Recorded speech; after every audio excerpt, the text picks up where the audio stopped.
Fala Resistência, eu sou Rodrigo Oliveira e esse é o nosso episódio número 103. E hoje a gente vai tentar esclarecer o que são os famigerados sonhos de Deus. Mais do que canções ou chavões evangélicos, os sonhos de Deus se tornaram um anseio de muitos cristãos brasileiros. Mas precisamos nos fazer algumas perguntas. Deus realmente tem sonhos individualmente para cada um de nós? Ou isso é uma forma de emular em algo superior os meus próprios sonhos? E principalmente, o que a Bíblia nos fala sobre isso? E para bater esse papo eu recebo aí meu amigo mais chegado que o irmão, Will Soares. Fala, grande Will. Fala pessoal, boa noite para você que está ouvindo a gente aqui. Hoje a gente vai tentar... O Rodrigo, rapidinho ouvinte, só dar um parênteses aqui. O Rodrigo só bota a gente em assunto espinhoso. Mas eu sei quem eu chamo. Porque esse é um assunto, cara, que é pra chamar polêmica, é pra parar em debate da 98, cara. Irmão, reclama com Deus aí. Eu não vou reclamar com ninguém não, cara, eu só aceito. Obrigado pelo convite, meu irmão. Muito bom. Como eu citei aqui, né, que o Will é um amigo mais chegado que o irmão, eu recebo aqui também hoje um primo mais chegado que o irmão. Tá com a gente aí novamente. Prazer todo nosso, Daniel Oliveira. Dan, seja muito bem-vindo de volta a casa. Fala família Resistência, prazer estar aqui gravando mais esse podcast. Só de um respaldo aí para os nossos ouvintes, esse ano eu tive conversando com o Rodrigo e pedi para eu poder estar tendo uma diminuição, né? Uma diminuição na minha participação nos episódios, porque... Vai participar 20 minutos só hoje. Pra te ajudar. Minha vida estava muito corrida, né? Esse ano eu estava numa transição de troca de igreja, né? Para poder congregar numa igreja mais próxima da minha casa, para poder acompanhar minha esposa e minha filha. E aí eu conversei com o Rodrigo, esse ano eu vou dar uma pausa aí. Eu tive um ano muito turbulento na igreja que eu tive. Eu fiquei muito sobrecarregado com a cabeça. Falei, eu tenho que estar, leve, de boa para poder gravar o Resistência. Porque o Resistência sempre foi um prazer para mim. E eu senti que eu não estava com a vibe certa, né, com a cabeça no lugar para poder gravar. Mas graças a Deus estou aí curtindo, como eu tenho falado, aí, o meu ano sabático. Mas estou aqui hoje podendo gravar, estou de boa. E estou muito feliz de estar podendo aqui estar mais uma vez. E peço ao Senhor que possa estar ajudando eu, Rodrigo e o Will a falar sobre esse assunto aí, como o Will disse, meio espinhoso. Mas a palavra de Deus está aí e ela acalma, sana, né, resolve os problemas e nos direciona no caminho certo. Muito bom, cara. Acredite aí no que eu falei. O prazer é nosso de ter você de novo com a gente aí. Querendo participar, a vaga é tua. Eu já falei isso contigo em off, vou deixar claro aqui no ar, né? Prazer ter você com a gente aí. O prazer é meu. Eu ia comentar, mas o Daniel falou um negócio tão bonito, cara, que eu ia estragar o momento, mas eu ia comentar que nada mais é do que o Daniel não renovou o contrato. A verdade é essa, né, cara? É verdade. A gente tava meio quebrado aí, né? A gente tava quebrado de dinheiro.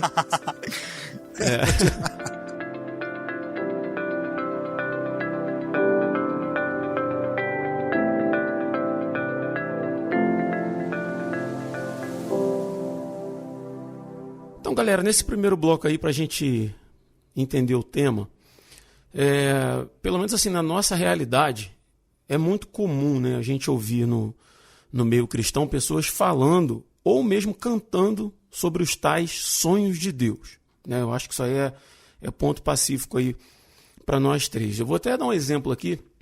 Eu fui de uma igreja uns anos atrás, uma igreja de média para grande, e a gente tinha um grupo de louvor lá muito bom. E esse grupo de louvor já funcionava muitos anos antes de eu chegar lá. E, de repente, essa igreja teve um racha. A liderança lá, às vezes, discute por alguma razão, discorda em algum tema, e há aquele racha, né? Então, um grupo segue para um lado, outro grupo permanece. E aí, esse grupo de louvor meio que se rachou. Um amigo lá, um irmão em Cristo, chegou para mim e falou assim, cara, pode acontecer o que acontecer, mas esse grupo ele não vai acabar, não. Porque esse grupo tem promessa de Deus para ele. Tem sonhos de Deus para ele. Essa foi a expressão que ele usou. Talvez foi uma das primeiras vezes que eu ouvi alguém falar sobre isso. E eu fiquei pensando, peraí, mas como assim? Alguém profetizou que esse grupo ia e tal. E depois, conversando, eu soube, sabendo da história daquele grupo, o grupo começou a ter um sucessinho, vamos dizer assim, na cidade. era o grupo que era convidado para tocar em outros lugares, era o grupo que tocava em eventos, era o grupo que já se falava de gravar alguma coisa. Quando eu cheguei, o grupo estava meio que numa baixa, assim, entendeu? Então, assim, mas esse irmão, ele disse isso e isso me marcou. Tipo assim, esse grupo tem promessas, existem sonhos de Deus para esse grupo. Eu acho que isso reflete bem o que a gente vai conversar aqui hoje, né? Mas, para começar, eu queria saber a opinião de vocês. Uhum. Né? Como é que vocês se relacionam com essa questão quando a gente fala sobre os sonhos de Deus? Eu acho sempre curioso, Rodrigo, toda vez que alguém fala sobre sonhos de Deus, eu vou pegar esse exemplo aí que você deu, sendo que eu já ouvi isso 1 milhão de vezes. É como se você colocasse Deus com anseios acerca de alguma coisa. Uhum. Saca? Concordo. Uhum. Então, você imagina, Deus está com uma expectativa acerca de um grupo, de um alguém, sendo que eles são pecadores, eles são passíveis de erro, Deus tem promessa, Deus tem sonhos, Deus tem anseios. Só que, se você for parar para pensar, cara, ao meu ver, tá? Isso só é uma antropomorfização de quem Deus é. É você pegar a divindade e colocar no estágio meramente humano. Se você for parar para analisar com muita calma. Por quê? Porque a partir do momento que você coloca, não, mas Deus tem anseios. Cara, mas onde que Deus se encaixaria nisso? Deus é homem? Deus é Deus? O próprio Deus, ele para se definir, ele sempre falava, eu sou o que sou. Fim de papo. Uhum. Entende? Então, quando você bota, Deus tem sonhos, Deus tem anseios, é como se Deus estivesse esperando alguma coisa do homem, só que ele tá fazendo os caminhos diferenciados dele para no final culminar em alguma coisa. E, cara, eu acho que isso é uma visão muito rasteira do que Deus é, de quem Deus é.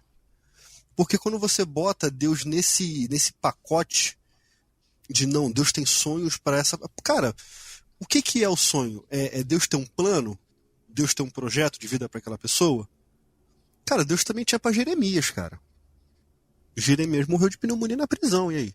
Também tinha para Paulo, que morreu decapitado. Isso que eu ia chegar lá agora. Né? Tem para Paulo. O filho dele, ele deixou morrer numa cruz por nós, pelos nossos pecados. Tá entendendo? Então, eu acho que é muito fácil eu me voltar pro homem e falar que não, Deus tem sonhos comigo. Pô, parabéns, cara. Quais são os seus sonhos com Deus? Aí a pessoa buga, cara, porque é muito fácil eu me sentir tão importante que a divindade se importa comigo num nível absurdo. Só que muitas vezes eu não me importo com as coisas que Deus quer. Eu quero sentar, eu quero pregar. Pô, Daniel é um pregador absurdo que tá aqui, não me deixa mentir. Cara, a gente não fala isso. Pra gente, porque ninguém nunca viu a pregação toda. O dia que ver a pregação toda, eu vou entender o que eu tô falando. Cara, cada podcast que o Daniel participa é uma pregação, irmão. É tipo isso. É tipo isso. Dividido em 5 pontos. Mas o Daniel no púlpito, ele é tipo o Cristiano Ronaldo, cara. Impressionante. Saradão. Saradão. Eu chego assim, se conversa. Mas aí, o que acontece? Onde eu tô querendo chegar? Pra você subir no púlpito pra você pregar, são muitas horas de estudo, cara. E eu envelheci, passei muitos anos convivendo com o Daniel, dando o Daniel como exemplo, mas eu passei muitos anos convivendo com o Daniel e via o quanto ele se dedicava, o quanto ele estudava. Sabe? Então, cara, a gente quer coisas instantâneas. Uhum. Então, quando a gente quer o sonho de... vamos botar assim, eu quero viver o sonho de Deus pra mim, mas normalmente a gente não paga o preço. Sabe? E qual essa situação que eu chego aqui, assim, muitas vezes, essa questão dos sonhos de Deus é a nossa própria vontade falando em nome de Deus. E isso é absurdamente prejudicial para a nossa vida no Evangelho. Talvez um ponto a ser perguntado aí seria assim, como você teve ciência de quais eram os sonhos de Deus para você? No meu caso... Sacou? Assim, no caso geral, né? Aham. No caso geral. Tipo assim, de onde veio isso? De onde vem essa definição de que Deus sonha a respeito de uma determinada coisa, de uma determinada pessoa, de um determinado ministério, né? E que isso vai se cumprir da forma como foi dito. Assim, é de se pensar, cara. Eu lembro, eu vou te falar que eu te explico. Eu vivi a questão do meio evangélico muito intensamente, né? Para pregadores famosos, pastores famosos e tal. E havia um pastor que pregou, quando iniciou essa questão de sonhos de Deus, tudo bem que tem a música lá atrás, da pastora Ludmila Ferber, tal, ok. Só que a música ela fala de sonhos de Deus, mas ela desvia para outro rolê, que é rolê de cura, unção, bababá, papapá. Quando você tem essa questão, foi um pregador, não vou falar o nome dele aqui, mas tem uma pregação muito famosa dele chamada O Sonho de José. Ali, ele começa a explanar acerca de sonhos de Deus. Não estou dizendo que foi só ele que fez, mas o start inicial no meio evangélico foi essa pregação, porque é uma pregação muito emocionada, onde ele fala acerca do filho que ele perdeu. A pregação é realmente muito bonita. Só que quando ele começa a entrar numa linha de tipo, não, os sonhos de Deus são maiores, são melhores, porque ele dá o exemplo de José, porque José sonhou dentro de uma masmorra e no dia seguinte ele estava lá como conselheiro do rei.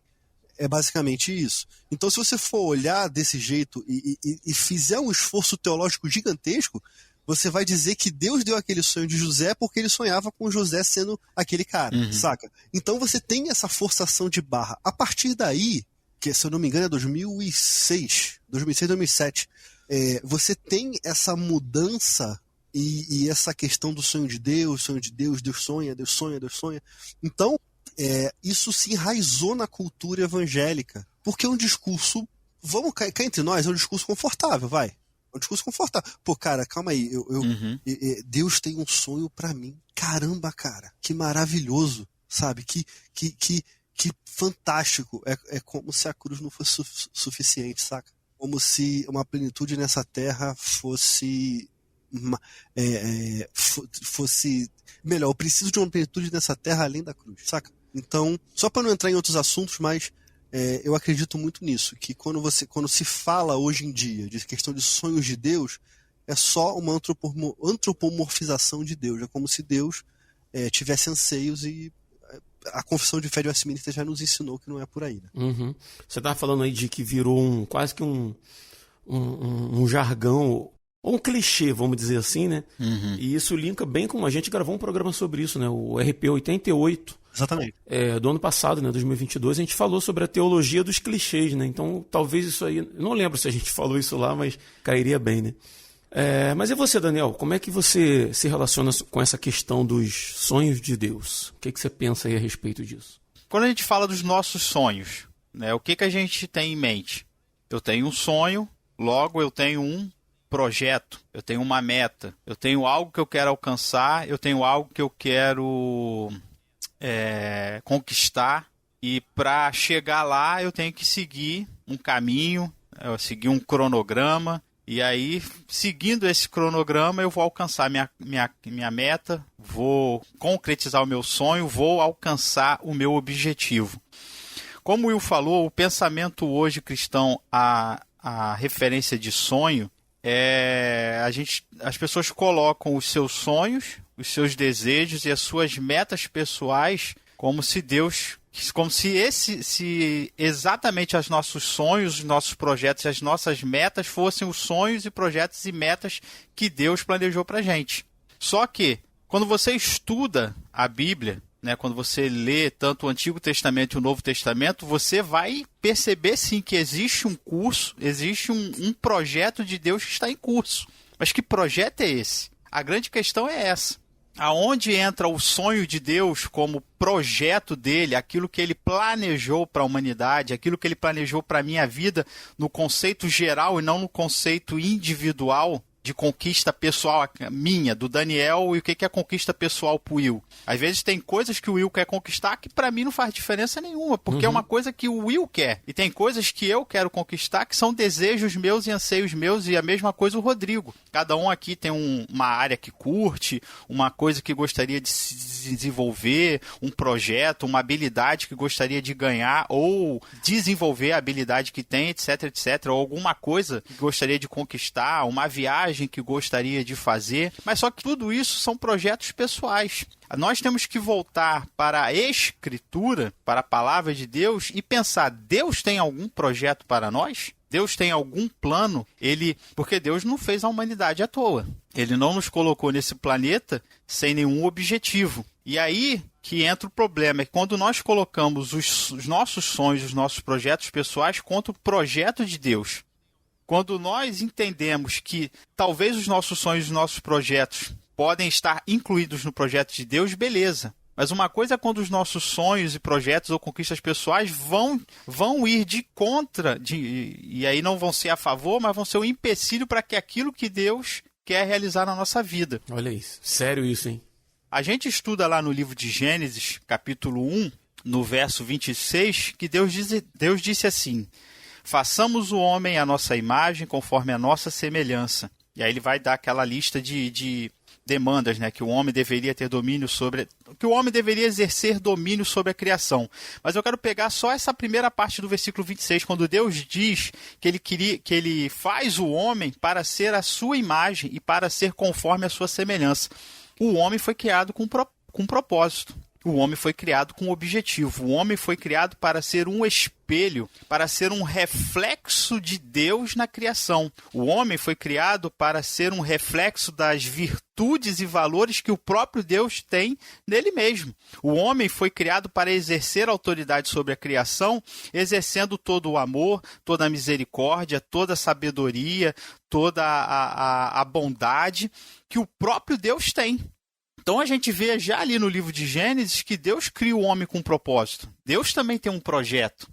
Claro que a Bíblia também vai nos revelar que Deus também tem interesses em alguns projetos nossos. Deus é um Deus galardoador e nos deu a vida, nos deu esse planeta, nos deu habilidades e nos deu capacidade de se desenvolver e criar coisas e conquistar coisas. Não tem nada de errado nisso. Só que tem um projeto principal, que é nós sermos sermos essa manifestação de Deus no mundo. E aí a gente sabe, quando a queda acontece e o pecado entra no mundo, com o pecado vem toda a sorte de males. E aí Jesus vai dizer que dentro do interior do homem é que residem o quê? A ambição, a cobiça, a maldade, a luxúria, tudo aquilo que é contrário, tudo aquilo que é perverso, tudo aquilo que nós vivemos e presenciamos todos os dias da maldade, do pecado, das consequências do pecado no mundo, provém desse afastamento do homem do seu projeto inicial, que era ele exercer as virtudes e os valores de Deus nesse mundo, de ele ser um avatar de Deus nesse mundo, né? O Deus vivendo através de nós e trabalhando em nossas vidas para que possamos ser a melhor criatura que poderia existir nesse planeta. Então nós temos que pensar nesse projeto, que muitas pessoas estão esquecendo. E aí vem Jesus no Novo Testamento, lá em Mateus capítulo 6, e ele fala o quê? Buscai assim, Mateus 6, verso 33, Jesus diz assim: buscai assim em primeiro lugar o reino de Deus e a sua justiça. E todas essas coisas, em algumas versões, a revista Almeida Atualizada diz que as demais coisas vos serão acrescentadas.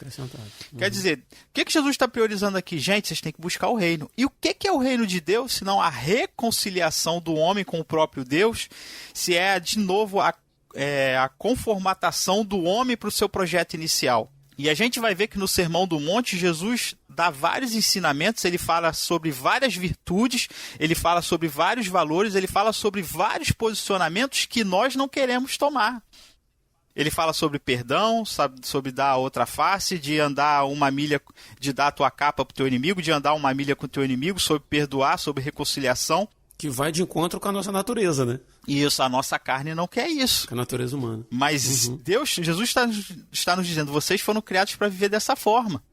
E só existe uma maneira de vocês viverem diante da presença de Deus, é se vocês viverem o reino. É se vocês se entregarem para o reino. E o que o apóstolo Paulo vai dizer? Só existe uma maneira de viver o reino. Ou você morre com Cristo na cruz e nasce de novo para ser novamente uma nova criatura, porque o que você não presta para nada. Todos nós estamos mortos nos nossos delitos e pecados, como o apóstolo Paulo fala em Efésios.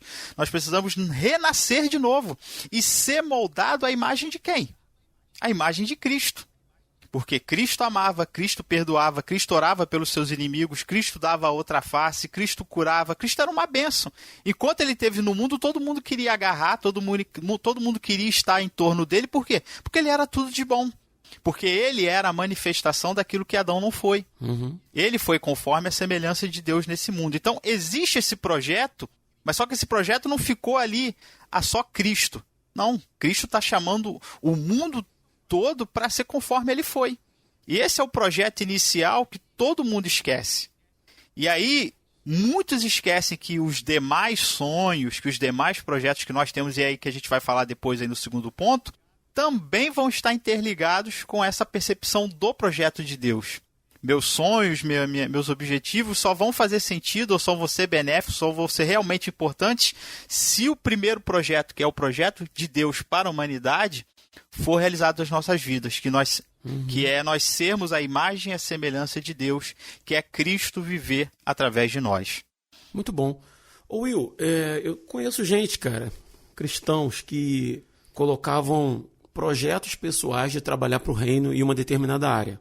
Eu não vou citar aqui nomes, nem dar muito indício, porque, sei lá, para não expor ninguém, né, cara? Acho que a ideia não é essa. Mas assim, Deus tem planos para mim, Deus tem projetos ou sonhos, seja lá como chame. Eu tenho um chamado, Deus está me guiando para isso e tal. E abriu mão de um monte de coisa, de estudar, de se dedicar, de trabalhar em busca desse sonho de Deus. Só que era um sonho difícil de ser alcançado, humanamente falando, sabe? E essas pessoas dedicaram muitos anos de sua vida em busca disso. E no final das contas eles não conseguiram concretizar.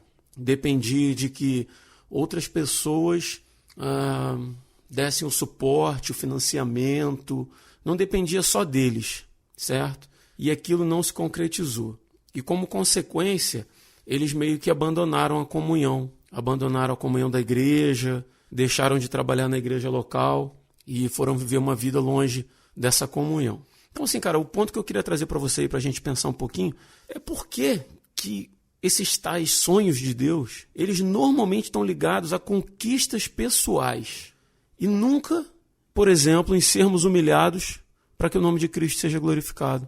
Já parou para pensar nisso? A gente já meio que citou aí, né, o caso de Paulo, Jó, né, e tantos outros. Por que na tua opinião isso acontece, cara? Porque é extremamente natural o ser humano agir de uma forma até egocêntrica, vamos botar desse jeito, talvez não seja nem a intenção da pessoa, mas ele agir de uma forma completamente egocêntrica.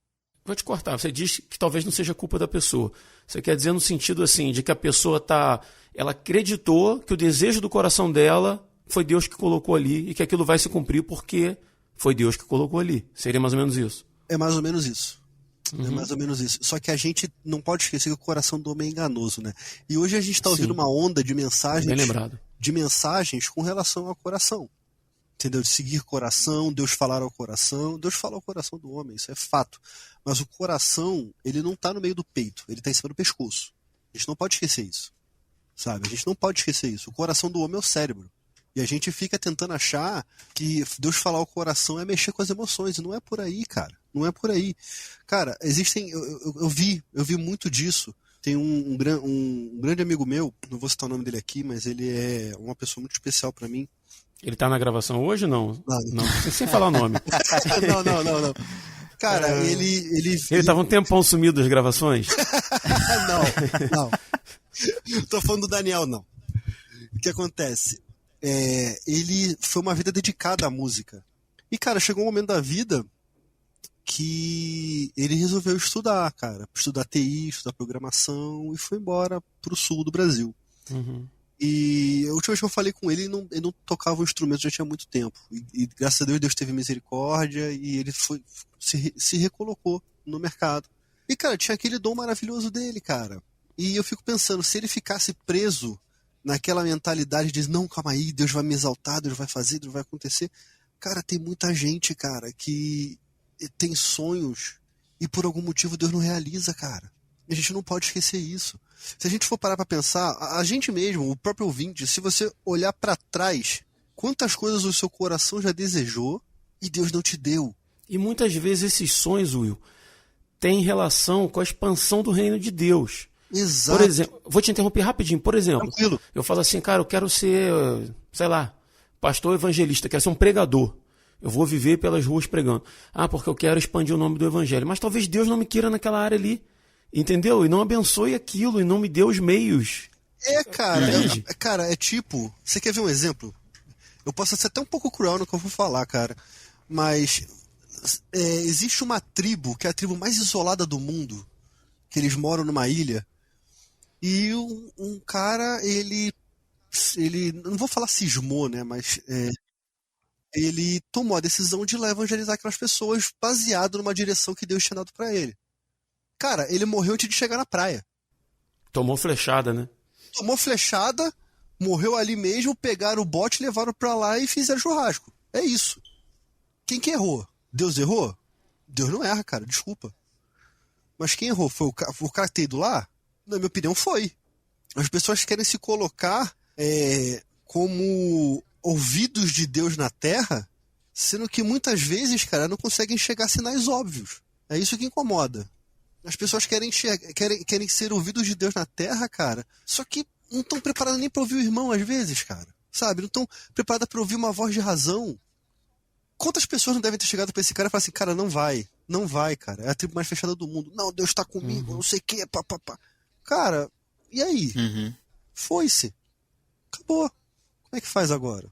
Então, muitas vezes a gente tenta seguir essa voz imaginária na nossa cabeça, que muitas vezes somos nós mesmos, e a gente chega num fim da linha onde ou a gente para e repensa a vida, ou a gente amadurece, ou a gente amadurece e repensa a vida, ou a gente continua com o menino na fé, cara. Porque uma coisa que, cara, Jesus nunca foi irresponsável. Jesus foi sempre muito consciente de tudo o que ele fazia, de tudo o que ele falava. Você tinha pessoas irresponsáveis com ele, tipo Pedro, por exemplo. Pedro era um maluco, já falei isso aqui. Pedro era completamente alucinado. Até se converter. Até se converter, bater no peito e virar, eu não sou digno de morrer como meu Senhor. Pega essa cruz e inverte. Não sou digno. Então, Pedro era um alucinado, mas Jesus nunca foi. Então, eu acho que a gente tem que separar também o que é a irresponsabilidade do coração do homem, porque, cara, cá entre nós, gente, vamos botar aqui, cá entre nós. Deus, ele pode usar pessoas em vários cargos em diversos lugares. A pessoa tem que fazer a parte dela. Mas se a pessoa já não vive um evangelho no pouco, quando ela for no muito, será que ela vai viver esse evangelho? Essa é a pergunta que eu me faço. Porque é muito fácil sonhar com a presidência, sendo que eu trato mal meu vizinho. Pior, trato mal meu filho. Entendeu? Eu sou completamente escroto com meu filho. Sabe? Então, quando eu chegar na presidência de uma empresa ou na presidência de um país, como é que vai ser? Eu vou chegar na faxineira e vou demitir ela no elevador? Não é por aí, sabe? Então, eu acho que as pessoas elas têm que ter um pouco mais de pé no chão também, cara. E principalmente amadurecer como pessoas e como cristãos. Porque eu vejo muita gente não amadurecida, frustrada, jogando todas as suas frustrações em cima de Deus, achando que com uma oração as coisas vão estar resolvidas. E não é por aí. Não é por aí. Então, a vida cristã é o equilíbrio entre a vida nesse mundo e a vida com Deus. Se você puxa um lado e não se atenta ao outro, cara, alguma coisa vai acontecer. Cara, a igreja, ela, na minha ótica, ela proporciona uma ascensão que muitas vezes a gente não consegue na sociedade. O cara não consegue ser presidente da empresa dele, porque realmente é difícil, demanda esforço, demanda dedicação, demanda estudo, demanda uma série de coisas, conhecimento, apoio, uma série de coisas. E na igreja, às vezes uma pessoa que não é muito aprofundada culturalmente, ela consegue galgar degraus ali dentro. Concorda comigo? Ela consegue... Eu concordo, cara. Eu concordo, mas eu acho isso... Eu concordo contigo. Eu tô entendendo onde você tá querendo chegar, só que eu acho isso tão pueril, cara. Concordo. E esse é o ponto. Esse é o ponto onde eu quero chegar. Porque a pessoa, ela projeta ali dentro do ambiente religioso aquilo que ela não consegue ser lá fora. Eu comecei falando sobre ministério de louvor. Cara, qual é a função de um ministério de louvor na igreja? É auxiliar a igreja a adorar o nome do Senhor.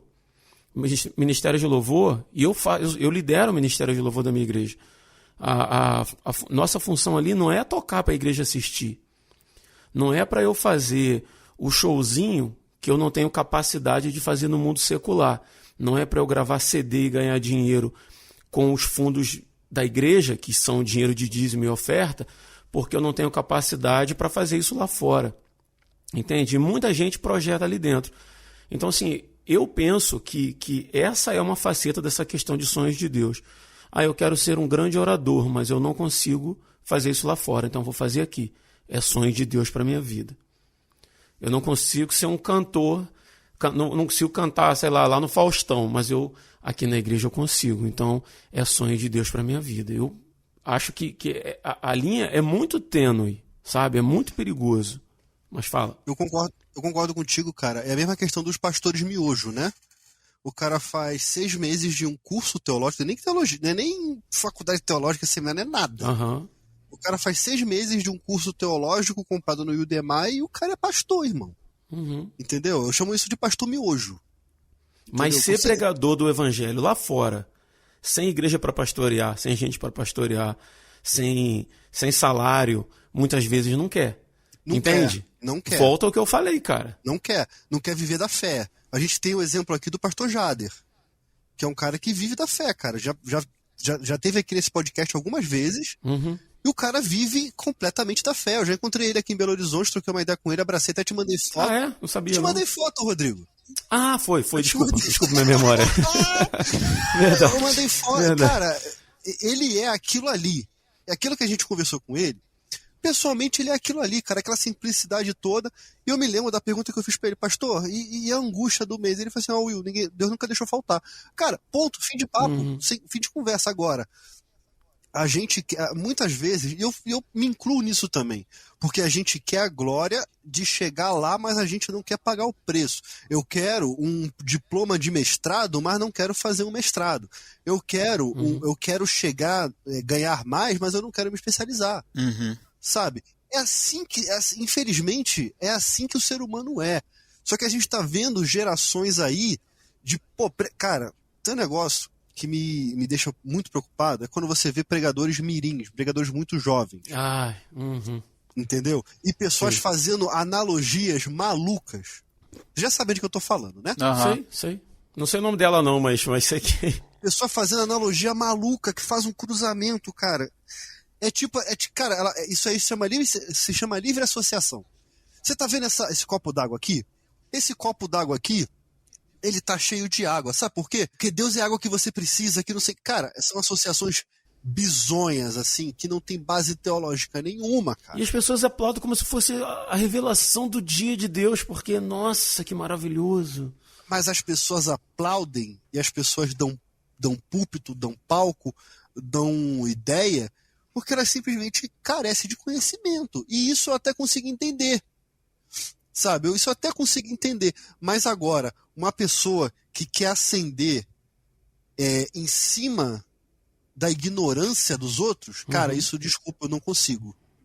Eu não consigo concordar com uma pessoa que consegue ascender em cima da ignorância das pessoas, cara. Isso pra mim não dá. Aí entra a questão que eu falei dos pastores miojo. Sabe? Porque hoje em dia, cara, uma vez eu ouvi uma frase, a Bíblia é a mãe das heresias.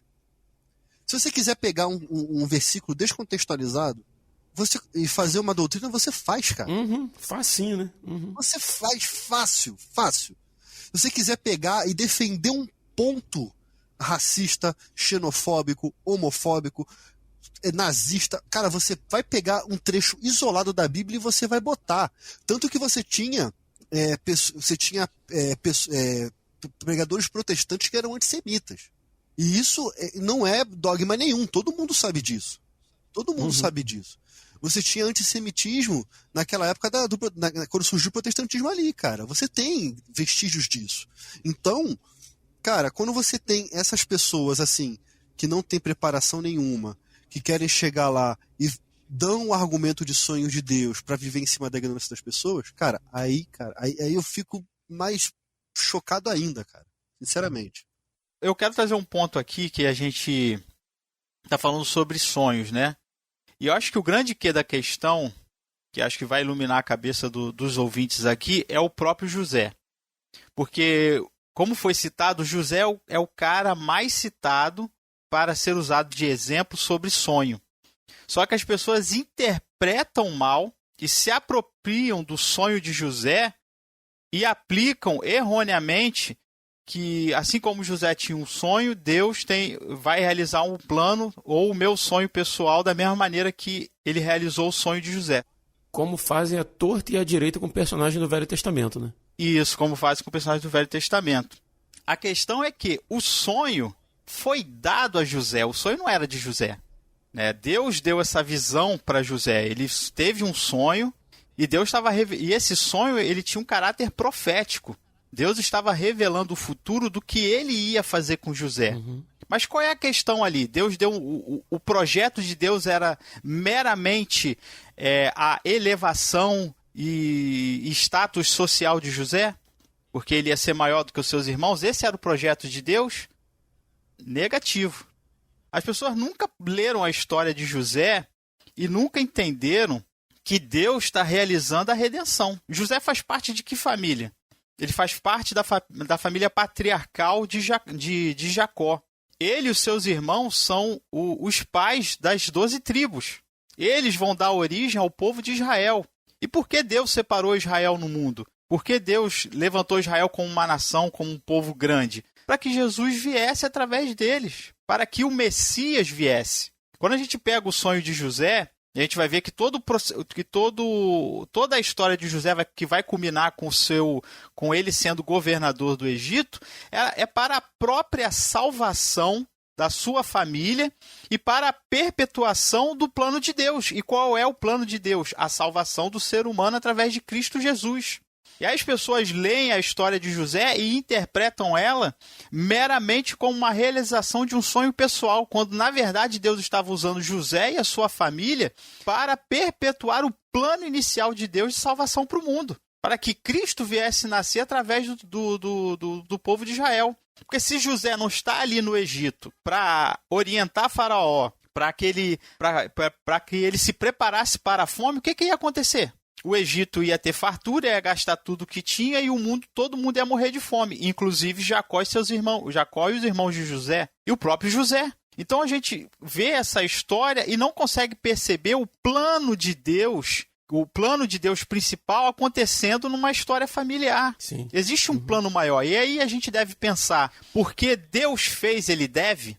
Deus deu um sonho para o José, mas calma aí. Os meus planos e os meus sonhos pessoais eu não posso colocar no mesmo patamar de José, porque José estava fazendo parte da história da redenção do mundo. Deus estava escrevendo uma história que ia culminar no Messias. Eu não, meus planos pessoais não vão culminar na salvação do mundo todo.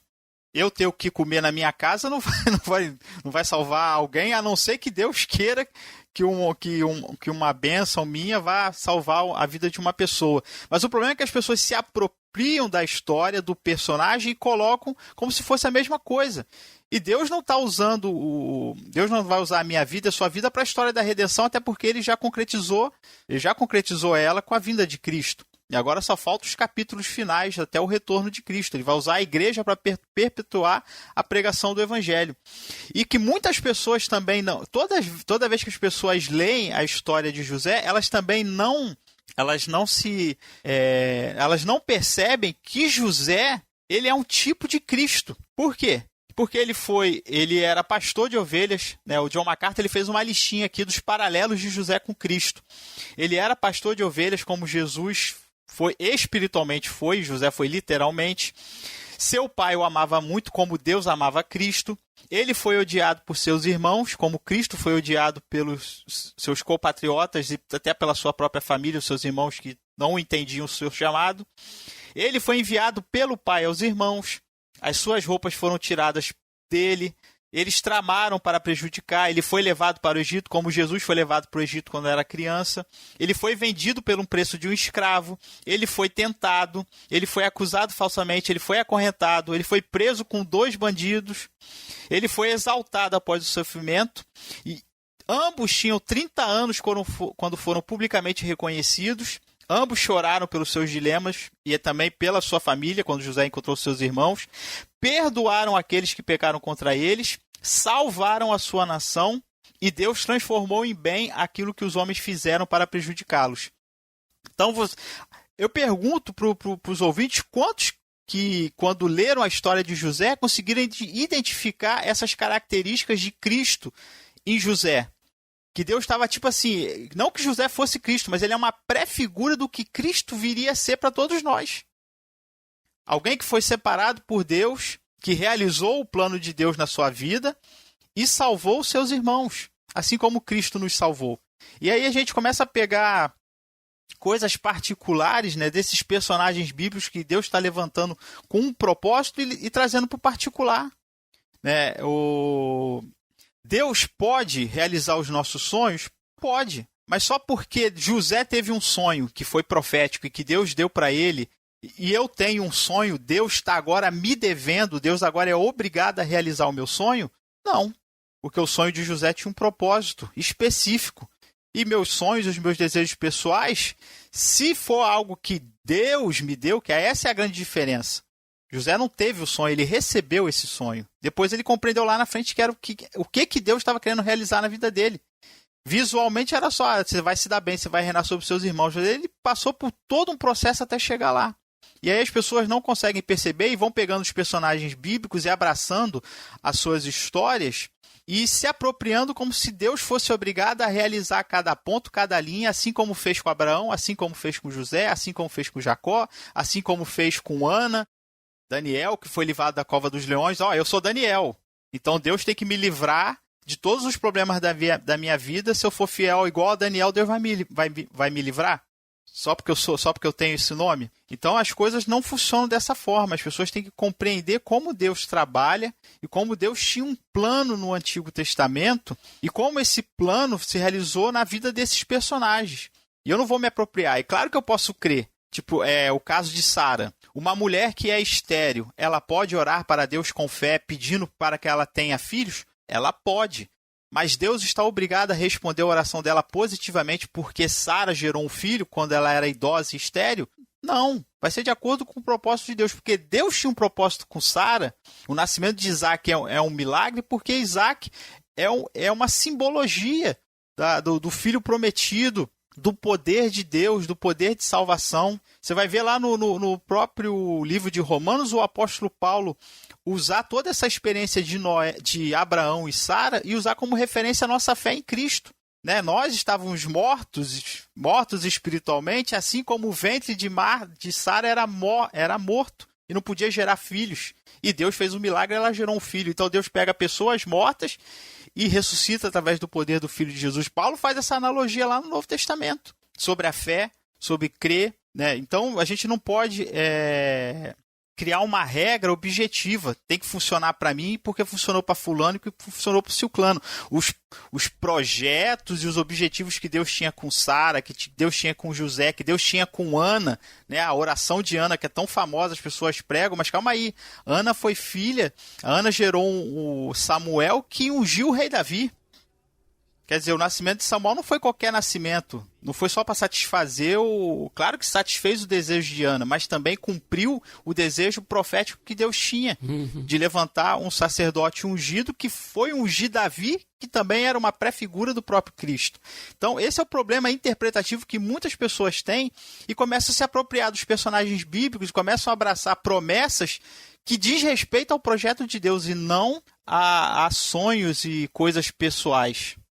Cara, o Daniel tocou num ponto que pra mim é crucial, cara. Que é a questão do propósito. Cara, Deus não faz nada sem propósito, cara. E isso a gente consegue ver dentro da Bíblia. Eu não tô falando de experiências próprias minhas, sabe? Eu tô falando do que eu vejo dentro da Bíblia, cara. Tudo que Deus faz tem um motivo específico pra fazer, pra louvor da glória dele. Ponto. Mas o Daniel tocou num ponto, cara, muito, muito, muito, muito importante. Deus concebeu filhos a uma mulher estéril, ok? E se a pessoa orar com a mesma fé, com a mesma intensidade, com a mesma ânsia, com o mesmo tudo, Deus pode fazer? Pode, mas não quer dizer que ele vai. Essa que é a questão. E você pode, pedir que ele faça? Você pode desejar que ele faça? Pode. Você pode buscar, almejar alguma coisa? Pode, não tem problema nenhum nisso. Mas não quer dizer que ele vai fazer. Sabe por quê? Porque muitas vezes o propósito de Deus para aquela pessoa é cruzar ela com o caminho de uma criança órfã. E ela vai e adota aquela criança e se torna mãe daquela criança. Só que a gente não quer ouvir isso. Cara, é um milagre também uma criança que era órfã, cara, ou que foi rejeitada pelos pais, encontrar uma casa, cara. Deus, ele tem formas que a gente não entende de trabalhar. Mas sem propósito Deus não faz. Sem propósito Deus não trabalha. E a gente consegue ver isso dentro da Bíblia, e o Daniel expôs isso pra gente, cara. É muito claro isso. Isso é muito importante entender. Um exemplo aqui, um bem comum, que normalmente alcança essa questão de anseios e desejos das pessoas. Tem muita pessoa que deseja casar. Ah, eu queria tanto um marido, queria tanto uma esposa, queria tanto conquistar uma família, é tão bonito. Deus deu uma família para Abraão, Deus deu uma família...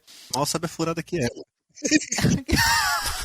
Tô brincando, chefe. Olha Tô brincando, só. tô muito feliz no meu casamento, tô brincando, tá? Deu 1000 mulheres para Salomão, só me deu uma. Imagina a TPM infinita que ele tinha que encarar. Tá maluco? Eu tô feliz com uma, tá? Também tô brincando. Deixa quieto isso, cara. Porque a gente tem que ter uma percepção bíblica geral, de conhecimento bíblico geral, né? A gente sabe que no livro de Gênesis, Deus criou o casamento, né? Ele viu que não seria bom o homem, né, viver a sua vida na terra e cumprir a sua missão sem uma auxiliadora do lado. Uhum. Tá, beleza, Deus foi lá e criou a mulher. Mas a gente vai ver também no Novo Testamento o apóstolo Paulo e o próprio Senhor Jesus Cristo dizendo que nem todo mundo foi chamado para o casamento. Eu lembro que o apóstolo Paulo recomendando a alguns que até para servirem a Deus, não que ele diz que alguns que quem era casado não podia servir melhor, mas que todos, ele só quis dizer que cada um, de acordo com o seu mandato e com o seu controle pessoal sobre a sua sexualidade, sobre seus anseios e os desejos da carne, que são lícitos, né? O desejo pelo sexo, pelo casamento, pela companheira, cada um sabe a sua capacidade em relação a isso. Ele falou que quem quisesse casar, casaria. O próprio Jesus falou, alguns é lícito ter, outros não têm necessidade e servem a Deus dessa forma.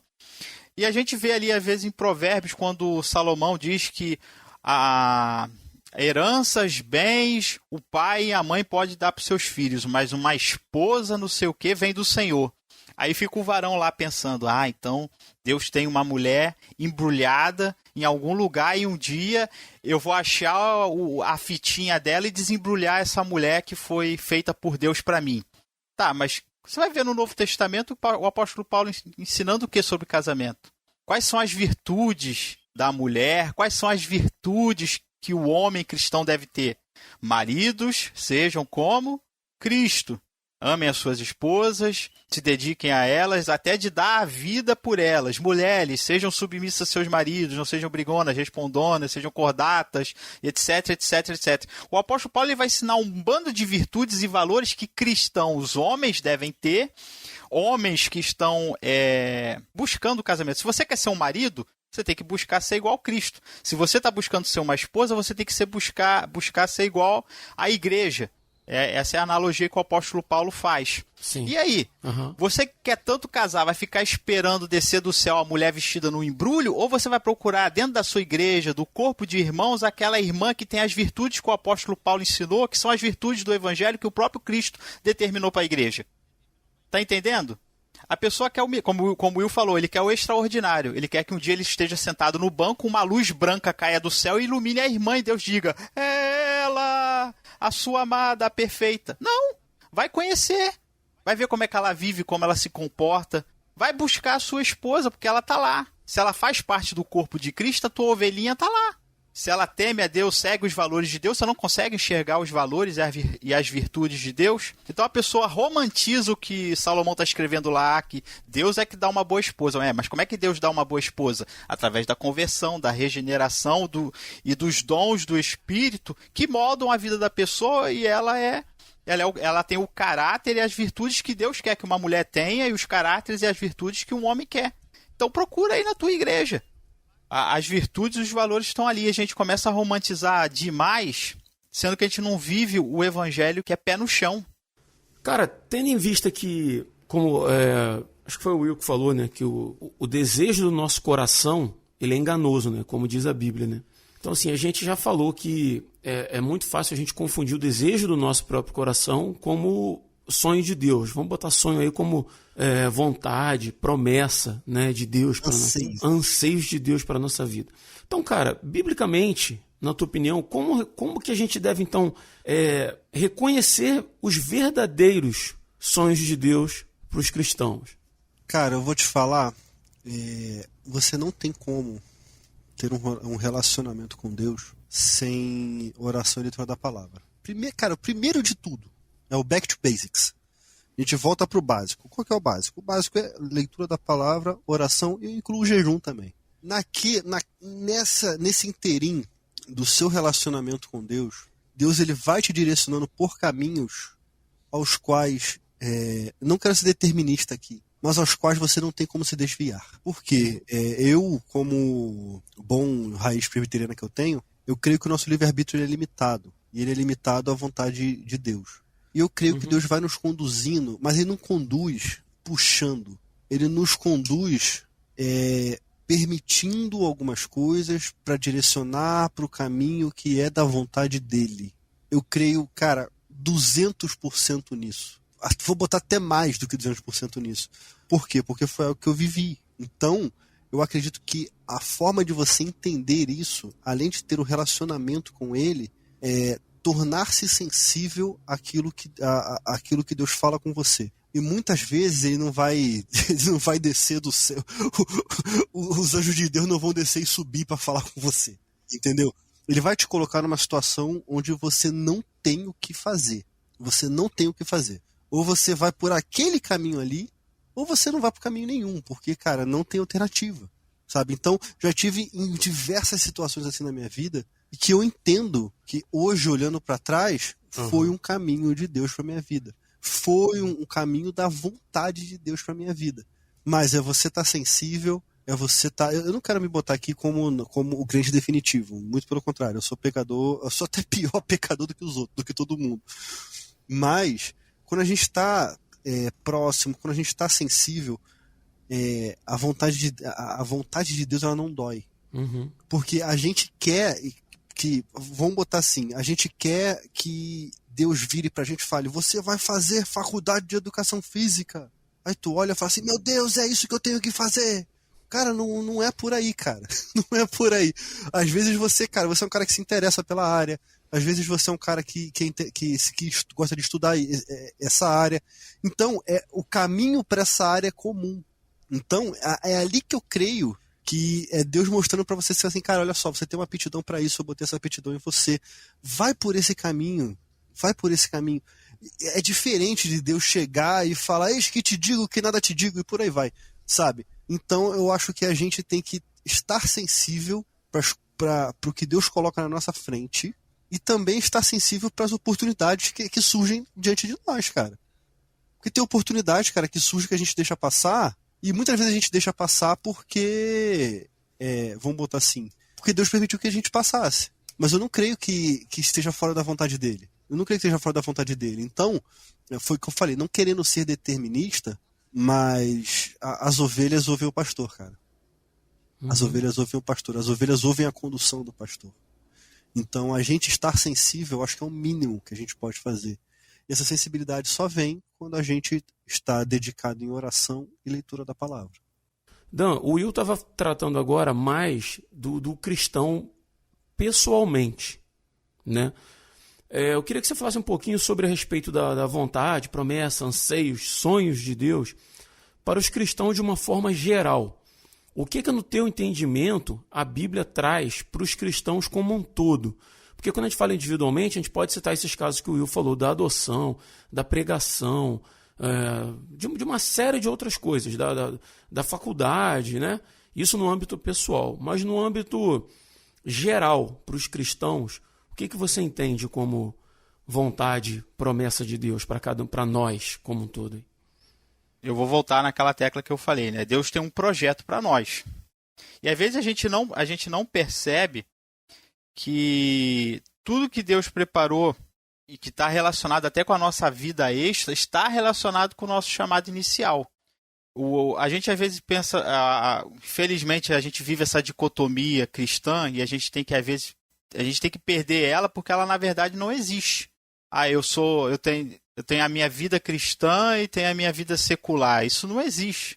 Tudo que você faz é para a glória de Deus. Muitas pessoas, quando leem o livro de Gênesis, elas esquecem do chamado cultural do homem. Que quando o homem se desenvolve, quando o homem... Porque a gente sabe o quê? Que existem caráteres, quando eu falei aqui de valores e virtudes de Deus, santidade, bondade, amor, mansidão, essas coisas, esses dons que Deus colocou dentro de nós ali, os dons do Espírito que estão lá no livro de Gálatas, né? Amor, mansidão, domínio próprio, são virtudes relacionadas à vida espirituais, mas a gente esquece que isso amplifica em todas as áreas da nossa vida. Né? Porque o amor, a paciência, isso tudo vai ser direcionado na minha família, e também vai ser direcionado no meu ambiente de trabalho. Só que às vezes a gente esquece que Deus também nos desenvolveu com sabedoria. Por exemplo, nós estamos aqui hoje gravando um cast para abençoar várias pessoas e nós estamos usando o quê? Tecnologia. E quem é que desenvolveu essa tecnologia se não foi o homem? E isso não é benéfico? Não é Deus nos usando a sabedoria do homem, o desenvolvimento do homem para fazer o bem? Quando a gente pensa também na área da medicina, quantas doenças, né? Quantas coisas, quantas consequências da queda, né? Com a entrada do pecado do mundo e as doenças entraram no mundo, foram amenizadas pelo desenvolvimento humano e pelo desenvolvimento da medicina. Então, quando nós cristãos, em todas as áreas, nós nos portamos bem, e tentamos exercer o nosso melhor, seja um bom médico, seja um bom estudioso, seja um bom professor. A gente tem aqui no cast, né, o Muniz, que é professor de história. Se o Muniz for dedicado no trabalho dele, for um bom professor, ele vai abençoar a vida do que ele está enriquecendo a vida de outras pessoas com sabedoria, com conhecimento histórico sobre a história do mundo, que vão fazer as pessoas entenderem, né, os caminhos da humanidade. Então, todas as áreas são úteis. E às vezes o cristão ele pensa muito na questão ministerial e esquece que ele tem um dever a também ser cumprido no quanto à sociedade. E Deus também requer esse posicionamento dele, ele vai requerer na sociedade. A gente vê, acho que quando o apóstolo Paulo fala em Efésios, ele fala sobre a vida cristã, aí depois ele vai ele vai falar do casamento, ele vai falar sobre criação sobre a obediência de pais aos filhos e como os pais devem educar os filhos no caminho do Senhor, e depois ele vai entrar na vida de trabalho. E o cristão começa a isolar essas coisas e esquece que o chamado dele para Deus é para tudo. Eu lembrei aqui quando você falava de Lutero, né? O sapateiro lá recém-convertido pergunta para ele como que podia servir a Deus melhor, né? Como podia ser um cristão melhor. Uhum. E ele responde para ele assim: faça um bom sapato e venda por um preço justo. Na sociedade, no dia a dia, né, cara? Nem sempre a gente vai estar atuando dentro do ambiente religioso. Uhum. Ou no âmbito espiritual, né? É isso. Cara. A cosmovisão cristã, ela abarca todas as áreas da nossa vida, cara, né? E aí o cristão, ele limita. Claro que existe uma função evangelística. Ide por todo o mundo e pregai o evangelho. Mas o evangelho, ele entra em que área da nossa vida? Todas. Jesus vai atuar na sua vida em tudo. No seu casamento, no seu trabalho, no seu emprego e até nos seus sonhos e metas e objetivos. Uhum. Porque muitos dos nossos sonhos e metas e objetivos são pulsões do velho homem que é mesquinho, que é egocêntrico, que quer conquistar para aparecer, que quer conquistar para ser grande nessa sociedade. E não. Grandes conquistas. José foi grande no Egito, mas ele foi grande no Egito e abençoou um monte de gente. O que a tua riqueza, a tua prosperidade, o teu conhecimento está servindo para a vida dos outros? Essa é a grande questão. Jesus era sábio. Ele mesmo diz que ele era maior do que Salomão. E a sabedoria de Jesus serviu para quê? Enriquecer a vida do homem. E às vezes no nosso cristianismo, a gente só é bênção na vida dos outros. O Daniel só é bênção na vida dos outros quando ele abre a Bíblia. Mas o que ele faz fora isso não serve para nada.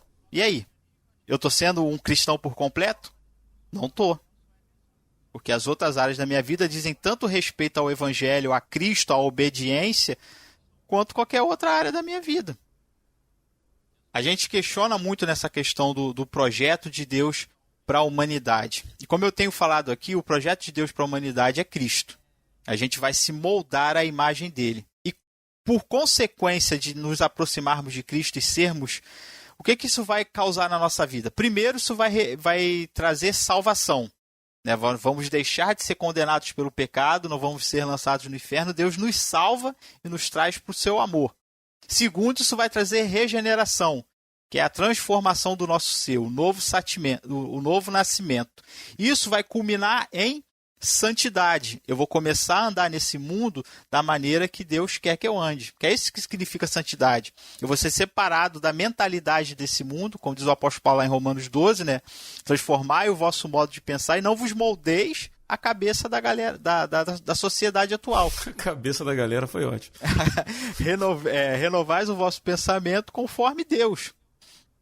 Segundo, a imagem, e aí a gente vai ter o quê? A imagem e a semelhança de Deus restaurada. Uhum. Depois vamos culminar no quê? Na ressurreição, né? Na glorificação do nosso corpo. Hoje a gente está aqui, né? A gente estava até conversando antes de começar o cast, falando sobre doença, minha filha está doente, o Rodrigo teve umas febre aí, resfriado forte, ficou mal, o Will...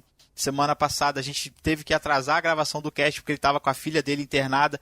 Pô, isso é ruim pra caramba, cara. Deus nos criou pra gente ficar passando esses perrengues todo. E tem muita gente que não lembra mais da glorificação do seu corpo. Imagina que você vai ter um corpo que é perfeito, que nunca mais você vai ficar doente, que nunca mais vai ficar com coriza do nariz. Tem muita gente que está tão presa pro hoje, pro aqui, pro agora, que esquece isso. Tanta gente que reclama, tanta gente que ora pedindo a Deus a cura, né? Cura a doença, tira o Covid, tô com dor na coluna. A gente vê esses charlatões na televisão aí, fazendo os velhinhos levantar a muleta e os velhinhos continuam com as dores dele lá. Mas esquece que Deus tem uma promessa de um corpo que não vai sofrer, que não vai mais padecer. E aí, vida eterna, é a consequência natural, né, da glorificação, e novo céu e nova terra, que nós vamos habitar num novo planeta, numa nova criação, e nessa nova criação nós vamos continuar exercendo, trabalhando, fazendo coisas para Deus, porque Deus nos deu, tem muita gente que pensa que a gente vai ficar no novo céu e na nova terra só cantando glória, glória, aleluia, batendo palmo o resto da vida. Não, Deus tem projetos para o novo céu e a nova terra. O Apocalipse diz que as nações trarão as suas glórias para Deus. E se a gente for pegar o contexto ali de Apocalipse, que ele usa muito o exemplo do Velho Testamento, qual eram as glórias das nações? Era o que as nações produziam, era o que as nações desenvolviam. Então, a visão do Novo Testamento é que no mundo perfeito, nós continuaremos trazendo para Deus tudo aquilo que nós vamos continuar fazendo e se desenvolvendo conforme a sabedoria que Ele nos deu. Então, nós vamos ter assim como hoje nós temos um serviço a fazer, continuaremos fazendo lá, só que a diferença é que lá tudo vai ser perfeito. E vamos estar operando 100% ali conectados com Deus. Então imagina, tudo que a humanidade desenvolveu hoje, ela desenvolveu ainda debaixo do pecado. Ainda desenvolveu debaixo da graça comum de Deus. Agora imagina uma humanidade restaurada, operando na plena graça de Deus. O que essa humanidade não vai desenvolver? O que essa humanidade não vai criar? Mas só vivendo e só crendo para experimentar. Eu sempre falo com meus irmãos, tem coisas que Deus não escreveu na Bíblia porque elas não foram feitas para serem imaginadas, mas para serem vividas. Então Deus está nos preparando para lá. Agora, cara, para a gente caminhar para o final desse episódio, talvez a gente já tenha meio que pincelado isso, mas eu queria que vocês deixassem aí para o nosso ouvinte, na opinião de vocês, começando com o Will aí, qual o perigo, cara, real da gente imputar os desejos do nosso coração a Deus, né? Como se Ele tivesse a responsabilidade de fazer aquilo que a gente espera que Ele faça? Cara, o que eu vou falar pode ter um impacto muito forte e pode parecer completamente terreno o que eu vou falar, mas não é, eu vou chegar lá. É perder tempo. Cara, acho que o pior impacto é você perder tempo vivendo aquilo que você não tem que viver, cara. Quando eu vejo isso, eu me lembro muito de Jonas, sabe? Quando Jonas, ele lutou até Deus conduzi-lo a Nínive, né? E ele só viveu o que ele tinha que viver quando a baleia cuspiu ele lá na areia E ele pregou para aquelas pessoas. O texto não fala baleia, hein? O texto fala peixe grande, mas isso aí, né? Vai ver que tinha um peixão naquela época lá. Cara, igual um amigo meu falou recente, tem asa e voa é passarinho e tá no mar e nada é peixe. É verdade. Então, é por aí. Não foi um golfinho, né? Cara, e também não foi um megalodon, né, cara? Sei lá. Eu vou abrir aqui o meu Velho Testamento hebraico e ver o que tá escrito. Nossa. Vai estar escrito peixe grande. Daniel voltou mesmo. Daniel voltou daquele jeito, né, cara? Mas, cara, é perder tempo vivendo aquilo que não é pra você viver, cara. Uhum. Cara, quantas vezes Paulo ele teve essa impressão quando ele ficou lá vendendo tenda, tanto que quando... Eu não lembro quem chegou lá pra falar com ele, porque ele ficou 12 anos lá, né? E ele tava com uma pressa, com um ímpeto, com uma vontade, que ele foi até arrogante, cara. Sabe? Então, muitas vezes a gente quer viver algumas coisas que, cara, existem algumas coisas e momentos que não são pra gente, cara. Ao passo que aquilo que é pra gente fazer, aquilo que é a vontade de Deus vai se cumprir. E aí o caso de Jonas aí é bem específico nesse ponto, né? Eu quero, a vontade do Senhor é que ele fosse pregar para aquele povo. Ele disse que não ia, ele foi para outro canto e falou, não, você vai. Você vai, porque, né? Porque a vontade dele é soberana, né, cara? Cara, a vontade de Deus ela é inexorável, cara. Vai se cumprir, vai né? Vai se cumprir, não tem conversa. Entendeu? Porque céus e terra passarão, mas a palavra dele não passa. Ponto. Exato. Ponto. A gente já estabeleceu isso, entendeu? A Bíblia estabeleceu isso pra gente. Uhum. A gente fica tentando lutar, cara. Quantas pessoas eu ouvi na minha vida que tem chamado pastoral e nunca foram, entendeu? Nunca se disponibilizaram, sabe? Nem pra servir um irmão, entende? Então, aquilo vai acontecer, cara, em algum momento, sabe? Vai acontecer. A tristeza é a pessoa chegar lá na frente e falar assim, caramba, por que eu não vivi isso antes? Cara, isso é tão gostoso. Sabe, quantas vezes eu já falei isso na minha vida, cara? Quantas vezes a gente já falou isso na minha vida? A gente já viveu, a gente lutou. Eu falei assim, tá bom, senhor, eu vou, tá bom, vambora. E quando chegou lá, eu falei assim, gente, por que eu não fiz isso antes? Eu acho que a maior tristeza do ser humano é ele tentar lutar contra Deus. Porque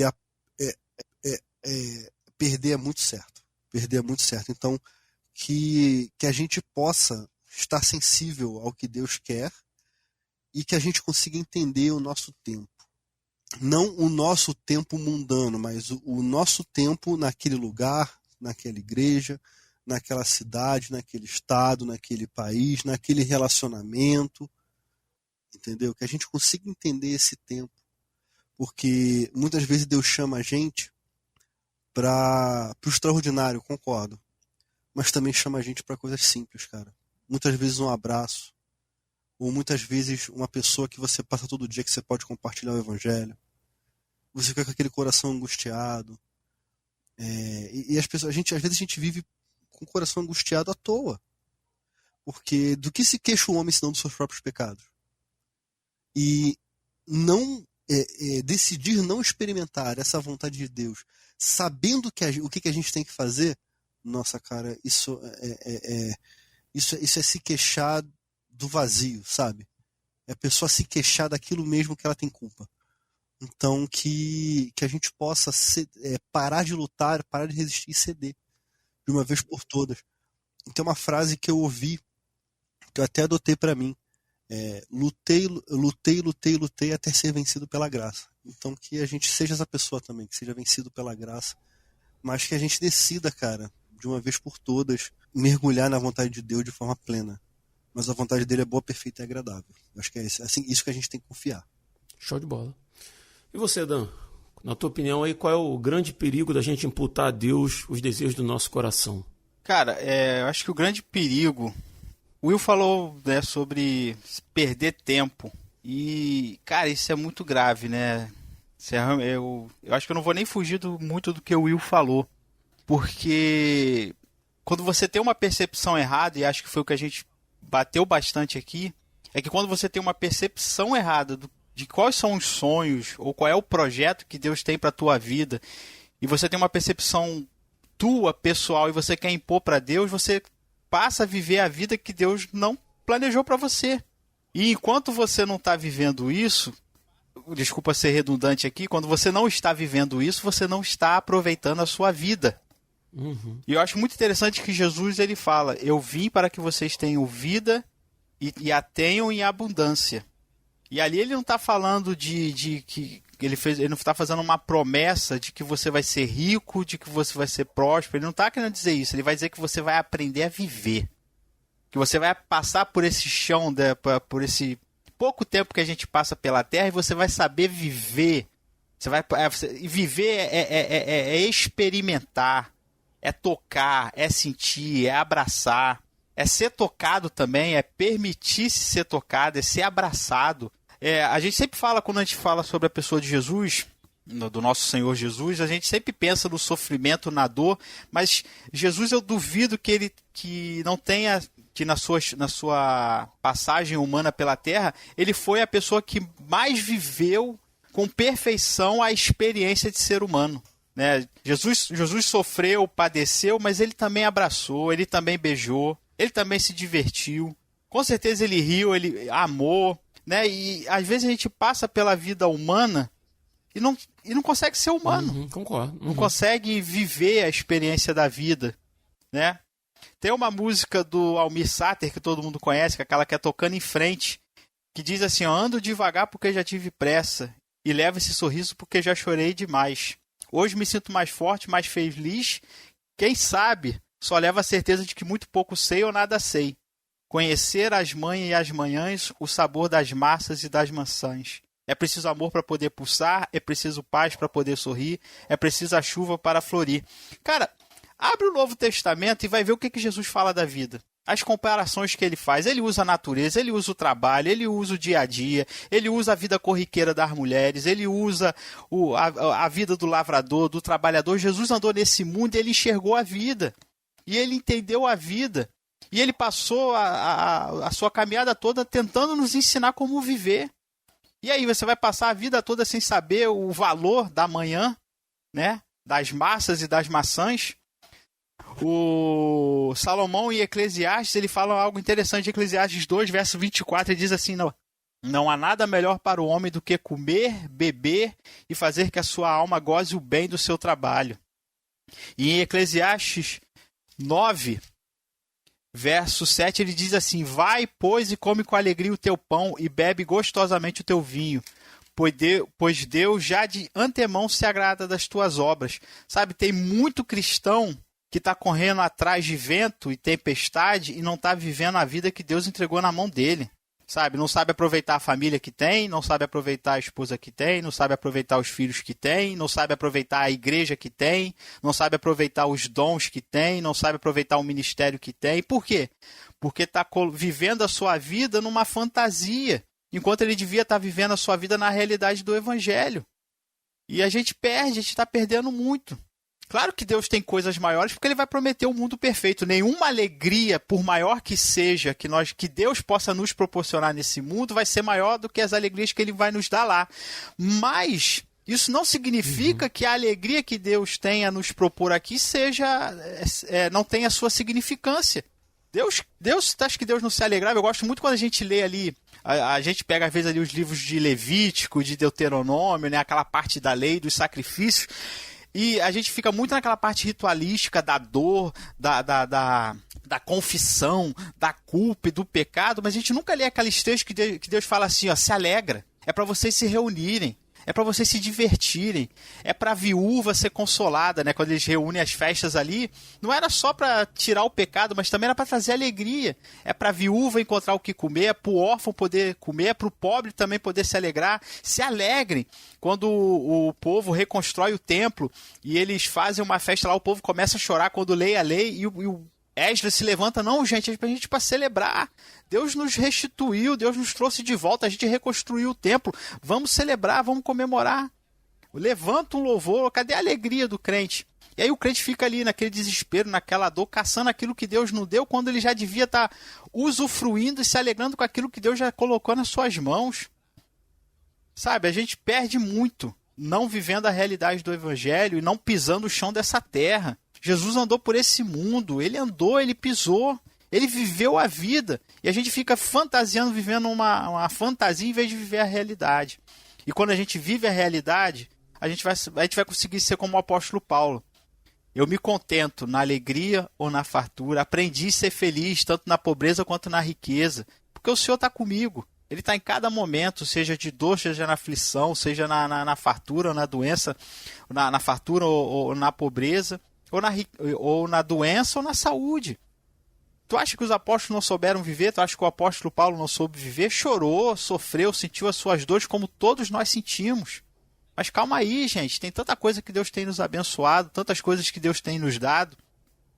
Uma vez eu pregando numa igreja, falando sobre esse texto de Eclesiastes, eu falei, às vezes no domingo nós somos muito ingratos. Às vezes a gente termina um domingo, teve um almoço gostoso. O Rodrigo sabe, né, a família que o Rodrigo tem. Eu sempre gosto quando a gente se reunir ali, fazer um churrasquinho ali com o tio Elias. Coisa boa. Todo mundo domingo de tarde come, brinca, depois assiste o futebol e depois vai lá para a igreja adorar o Senhor. Olha que alegria, olha que vida, olha que bênção. Quantas coisas que Deus tem nos derramado e a gente é ingrato. E aí vai lá para a igreja e começa a cantar a música. Ai, estou sofrendo. Não está sofrendo nada. Uhum. Passou o domingo agradável na presença do Senhor, comeu maionese, frango. Vai viver, vai passear, sabe? Vai viver a vida. É desfrutar do ordinário, né, Daniel? É desfrutar do ordinário. É desfrutar, cara. É isso. Sabe, Jesus desfrutou essa vida. E ele deu a Deus o que era de Deus e deu para o mundo o que era de mundo. Como ele falou para os seus discípulos, né, que a vontade dele era que saciava a fome dele era satisfazer a vontade do Pai. Mas isso nunca tirou de Jesus nenhum dos prazeres que ele pôde viver. Os fariseus ficavam lá, teus discípulos estão comendo, teus discípulos não faz jejum, teu discípulo não faz isso. Ele falou, deixa, o noivo tá na terra, vai viver. Vai se alegrar. Quando o noivo for tirado, e aí você faz jejum, você se desespera, você se rasga. Mas enquanto o noivo está presente, há alegria na nossa casa. E o cristão, às vezes, a gente tem que aprender a viver e ser mais feliz. Era esse desabafo que eu queria botar aqui para fora. Isso que eu ia falar, isso é quase um desabafo, cara. Mas eu vou, rapidinho, só concordando com o Daniel. Cara, cara, quando a gente olha para a vida cristã, cara, a gente está vivendo eu sou muito observador dessas questões, né? A gente está vivendo um pouco do contrário do que já foi a vida cristã, né? Hoje em dia, a gente tem essa estudos que o Daniel falou, essa vertente das pessoas que não vivem, né? E porque o cristão, ele botou-se uma pecha que o cristão tem sempre que estar tenso. Já pararam para pensar nisso? O cristão tem sempre que estar tenso porque, cara, eu não posso relaxar, vai que Jesus volta, eu tô comendo frango, meu Deus do céu, e agora? O porco, no caso. É, cara. Se for judeu. Vai que eu tô comendo aquele carrezinho, Jesus voltou, ai Jesus fiquei. É engraçado, cara, a gente falar isso, porque o Daniel me conhece, eu já fui muito esse crente tenso. E isso não tem nada a ver com mundanismo, sabe? A gente não pode também inverter as bolas. Isso não tem a ver com mundanismo. Isso tem a ver com cotidiano. O cara, você tá no trem, voltando pra casa, o cara faz uma piada e você às vezes não tem como não rir, cara. Esse crente sisudo, esse crente de cara fechada, esse crente que as pessoas têm resistência, que ninguém quer conversar. Cara, isso nunca existiu em Jesus, cara. Isso nunca existiu em Jesus. Esse crente extremamente eloquente que não consegue falar sobre as coisas do dia a dia, sabe? Uhum. Deus foi conversar com aquela mulher do poço, cara. Eles estavam conversando sobre água, cara. Para pra pensar. Eles estavam ali discorrendo sobre água, sendo que tudo bem que cada um estava falando uma ideia diferente. Mas ele parou para conversar com a mulher sobre água, cara. Fora o que não está escrito, porque eu acho que a gente se chocaria. Uhum. Entendeu? Ele virava assim, não, Jesus jamais trataria disso, isso é muito fútil. Cara, mas Jesus viveu da forma mais simples possível. A gente também tem que deixar de ser essa pessoa tensa, sabe? Essa pessoa que se exige mais do que o normal, que se exige além da Bíblia, que se exige além da Bíblia, de se cobrar coisas que a Bíblia não cobra. Eu acho, Will, que o grande problema das pessoas hoje não é só essa tensão, é o desejo da conquista daquilo Tem um hino do Inário Cristão que diz assim: conta as bênçãos, quantas são recebidas da divina mão. Vem dizê-las todas de uma vez e verás surpreso quanto Deus já fez. O cara tá visionando a minha viagem para a Europa, a minha viagem para aquilo, e o cara não agradece porque ele tem um emprego, que ele tem um trabalho, que ele tem uma saúde, que ele tem uma família. Ele não consegue ver nada do que ele tem. Ele só fica olhando para aquilo que supostamente ele vai alcançar. Ou no ambiente de igreja, ele almeja o púlpito, ele almeja o salário do pastor, mas ele não vê a oportunidade que Deus dá para ele de pregar no trem, de pregar na rua, de pregar no trabalho, de pregar para a família. É isso. De ser bênção na vida de alguém, mesmo que ele não carregue um cargo. Mesmo que ele... Entende? Do púlpito dele ser a rua. Uhum. Mesmo que ele não faça isso, a oportunidade do cara ser salvo. Caramba, eu tô dentro da igreja, eu fui salvo. Deus me amou, Deus me tirou do mundo, Deus me salvou de mim mesmo. As pessoas não pensam mais nessas coisas. Fica nessa corrida frenética por aquilo que não é essencial. Aí Jesus virou para um homem e falou a parábola do homem e do celeiro, do rico e o seu celeiro, foi para um cara que estava brigando com o irmão por causa de herança. Jesus, manda que o meu irmão separe a herança dele para mim, divida comigo. Jesus virou para ele: você está tão preocupado com isso, meu filho? Aí contou a parábola do rico. O rico achou que ele precisava de tudo. E qual é a lição de Jesus? O que adianta você conquistar o mundo inteiro e perder a tua salvação? Tá correndo atrás de vento. Como diz Salomão, tá correndo atrás de vaidade. E se tem alguém que entende disso é Salomão, né, cara? Salomão é o cara que mais entende. Cara, eu já falei aqui 1 milhão de vezes aqui. Eu sempre episódio sim, episódio não, eu recomendo esse livro do Ed Renekiewicz, que foi um negócio que marcou muito a minha vida. Mas Salomão foi o cara mais... O pessoal sempre tá tentando exaltar Salomão. E cara, sempre que eu chego na igreja, eu ouço uma pregação sobre Salomão, exaltando Salomão, cara, me dá um comichão. Porque Salomão foi o cara mais frustrado que tem, cara. Salomão, ele tinha filhos que ele jamais conseguiria ver crescer, e não viu. Ele tinha esposas que ele jamais conseguiria satisfazer em todos os aspectos que você puder imaginar. Ele tinha riquezas que ele jamais poderia gastar. E a pessoa que ele amou de verdade, ele jamais pôde ficar, que foi Sunamita, que foi a pessoa que é citada em Cânticos. Porque ela era de outra etnia, ela era africana. Então, isso deixado muito bem claro dentro da Bíblia. Então, ele foi um cara absurdamente frustrado, cara. Uhum. Ele olhou pra vida que ele tinha e falou assim: cara, isso é tudo vaidade, cara. Vocês estão brincando comigo. Ele escreveu um livro, né? Escreveu um livro pra ensinar a gente a não ser igual a ele foi. Exatamente. Verdade. Um livro no fim, cara, essa história de Salomão é maravilhosa, porque no fim da vida dele, cara, ali na colherzinha, ele já estava ali muito velho. Ele vai e dá aquele último suspiro e faz aquela meia-culpa dele.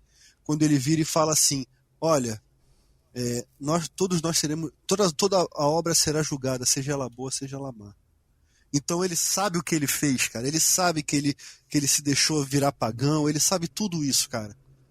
Mas ele dá aquele último suspiro e fala: eu preciso deixar isso aqui para a posteridade. Cara, isso aí não tem preço. Cara, acho que a gente pode concluir esse ponto aí, pensando aqui o que diz a primeira pergunta do Breve Catecismo de Westminster: qual é o fim principal do homem? E a resposta disso acho que vai bem de acordo com isso, porque quando a gente pensa no perigo de imputar a Deus os nossos anseios, aquilo que está no nosso coração, a gente está querendo que Deus cumpra aquilo que nós queremos, né? Na verdade, a gente coloca o nosso coração, o nosso entendimento, o nosso desejo como o verdadeiro Deus da nossa vida. Mas diante da incapacidade da gente cumprir, da gente fazer acontecer essas coisas, a gente busca alguém que está acima, né? Seja lá o nome que a gente dê, porque às vezes a gente cria um ídolo, né? É um falso Deus, na verdade, e a gente se dirige a ele buscando que ele cumpra aquilo que a gente não pode. É uma tentativa de manipulação do divino, na verdade, né? Uhum. Mas o catecismo pergunta: qual é o fim principal do homem? Qual a finalidade da gente aqui nessa terra? E a resposta é: o fim principal do homem é glorificar a Deus e gozá-lo para sempre. Glorificar a Deus. Pensa se os teus desejos, se os teus anseios, aquilo que você está buscando para a tua vida, vai glorificar a Deus, né? Pode ser que Deus não fale claramente com você algumas coisas ou não te dê um direcionamento da forma como você espera, mas como já foi falado até aqui, né? Como cristãos, a gente sabe que a gente deve ir por todo mundo, ou indo por todo mundo, pregar o evangelho, que a gente deve amar, que a gente deve perdoar, que a gente deve compartilhar, que a gente deve abrir mão daquilo que a gente tem, que a gente deve usar um pouco daquilo que Deus nos deu para abençoar a vida de outras pessoas, que a gente deve socorrer a viúva, que a gente deve socorrer o necessitado. Cara, é tão simples, mas como o Will falou, a gente quer o extraordinário. Quando o ordinário se apresenta o tempo inteiro para a gente, de segunda a segunda, o ordinário está se apresentando. E se a gente não estiver ligado na vontade de Deus, a gente estiver ligado naquilo que o nosso coração quer, a gente tira os olhos do ordinário e perde oportunidades. Perde centenas de oportunidades de glorificar a Deus. E esse é o nosso objetivo. Eu penso que quando a gente aprender isso, aprender essa verdade, aprender a glorificar a Deus, a gente vai começar a experimentar a segunda parte do que diz a primeira pergunta do catecismo, que é gozá-lo para sempre, que é ter prazer em cumprir a vontade de Deus. Não era isso que Jesus falava? Uhum. Em outras palavras, o meu maior prazer, ou o meu alimento, aquilo que eu faço de mais profundo, de mais enraizado, é cumprir a vontade do meu Pai, é fazer a vontade dele. Uhum. Né? Então, assim, que a gente aprenda a parar um pouquinho de olhar para a nossa própria vontade. Talvez você que está ouvindo a gente pense assim, eu tenho desejo de ser um pastor, eu acredito que eu tenho chamado para ser pastor. Então, cara, vai lá, se dedica, estuda, busca, cresce, faz um seminário, observa. Na verdade, até foi o pastor Diego lá da minha igreja, já esteve aqui com a gente, que falou isso, assim, você acredita que o que você faz para o reino você faz bem? Se faça essa pergunta. As pessoas dizem que você faz bem. Então, assim, aqui você tem alguns indícios. As pessoas se dizem abençoadas por aquilo que você faz.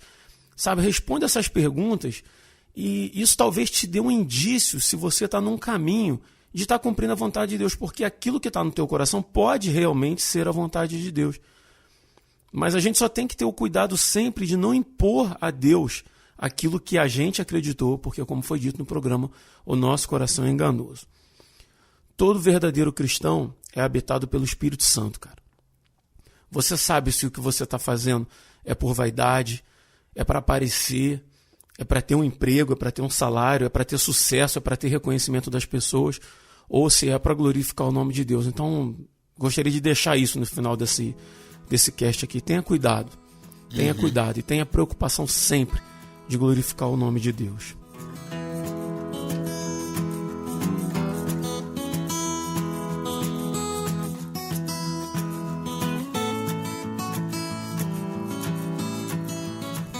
E a gente vai caminhando aí para o final de mais um episódio do Resistência Podcast. Um prazer ter aqui dois grandes amigos aqui, o Will e Daniel.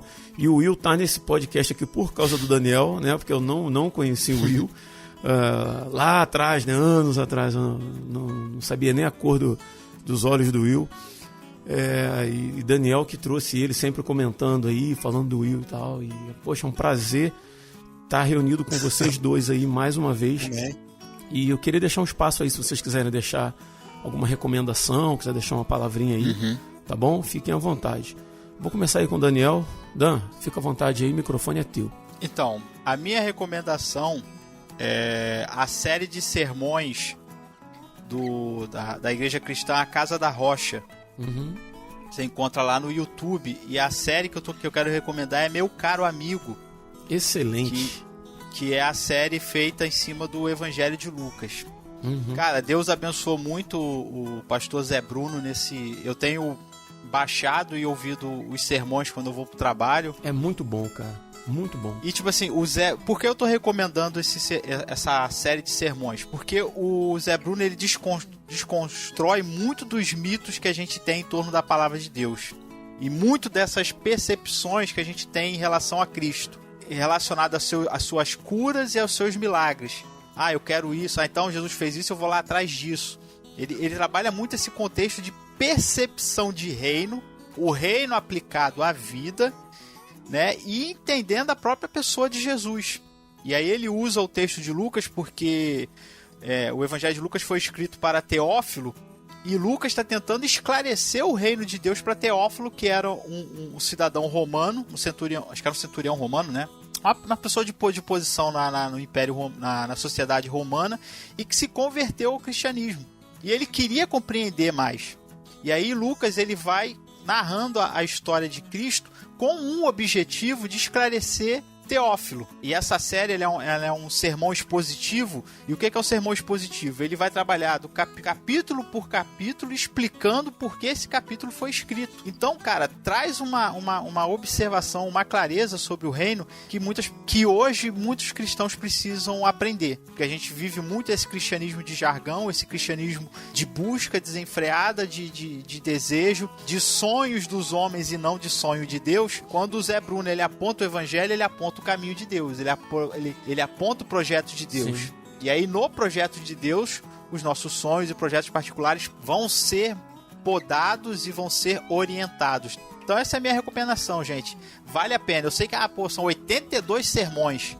Cara, você não vai precisar ouvir isso tudo de uma vez, porque quando a gente coloca número, fica aquela coisa, eu tenho que ouvir tudo. Não, vai no teu tempo. Cara, encara como um podcast. Tá lavando louça, bota lá, vai fazer o almoço, bota pra tocar. Isso. Vale a pena. Cara, é muito bom, muito bom. Eu já ouvi 26 sermões e ainda vou baixar o resto pra continuar ouvindo. E esses Eu já ouvi 30 e pouco. Esses 26 eu já ouvi alguns deles 3 ou 4 vezes repetidas. Pra eu poder assimilar bem o que ele tá falando ali. Então essa é a minha recomendação, porque eu acho que vai trazer uma luz e vai de encontro ao que a gente falou aqui. Dan, quando você falava aí, me deu o trabalho de abrir no Spotify aqui. Já ouvi 47. Passei da metade, cara. Dan, obrigado pela tua participação, tá? Foi muito bom ter você de novo com a gente aí. Se Deus quiser, daqui a pouco mais alguns programinhas aí, você vai estar presente aí de novo com a gente. Rodrigo, muito obrigado por esse espaço aqui, pela oportunidade de estar participando. Agradecer aos ouvintes, né, todos esses anos que vocês estão conosco. Peço que orem por mim, pela minha vida. Eu estou vivendo uma nova fase, estou numa nova igreja. E pedir que vocês orem para que eu continue sendo útil no reino. Porque esse é o meu desejo, agradar o Senhor. E eu só posso agradar a Deus da maneira que Ele me mostra que eu vou ser agradável. Então que Deus me dê capacidade, me dê submissão para obedecê-lo da melhor maneira. E que eu possa ser útil aonde eu estiver, tá? Um abraço para vocês aí, que vocês recebam esse podcast no coração de vocês. Um beijão, Jesus nos ama. Amém, cara, amém. Grande Will, obrigado também, cara, pela tua participação. Sem fazer média, assim, é um prazer estar contigo de novo.